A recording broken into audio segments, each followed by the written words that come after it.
कहा जाता है जब धर्म और अधर्म के बीच युद्ध अपने चरम पर था, तब एक असुर जन्म लेने वाला था। ऐसा असुर जिसकी एक नज़र से ही अग्नि प्रज्वलित हो जाती थी। उसका नाम था बरकासुर। पाताल के गहन अंधकार में एक राक्षसी ने वर्षों तक भगवान शिव की कठोर तपस्या की और वर मांगा, हे महादेव, मुझे ऐसा पुत्र दो जो किसी देवता या मानव से न डरे। तभी बिजली की लहर आसमान चीर गई, धरती हिली और एक विशाल अग्नि नेत्रों वाला दैत्य उत्पन्न हुआ, बरकासुर, जिसकी गर्जना से दिशाएं कांप उठी। समय बीता।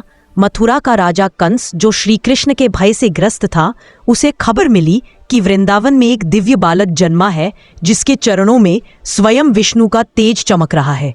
कंस ने निश्चय किया उसे रोकना ही होगा और उसने भेजा बरकासुर को।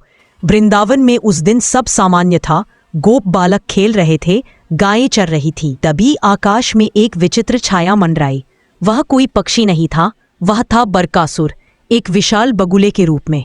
उसके पंखों की छाया से पूरा वन अंधकार में डूब गया। उसकी आंखों में मृत्यु नाच रही थी। वह धीरे धीरे बालकृष्ण के पास आया। उसने अपनी चोंच खोली और एक ही झटके में श्री कृष्ण को निगल गया। सब स्तब्ध रह गए, लेकिन तभी उसके भीतर से दिव्य प्रकाश फूटा। वह तड़प उठा।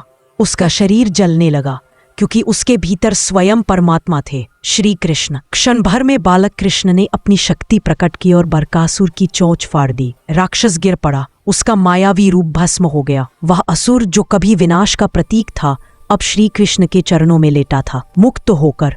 और वृंदावन में फिर गूंज उठी, जय श्री कृष्ण। बुराई चाहे कितनी भी शक्तिशाली क्यों न हो, सत्य और धर्म का प्रकाश उसे अंततः मिटा ही देता है। इसी बात पे एक लाइक और सब्सक्राइब तो बनता है। जय श्री कृष्ण।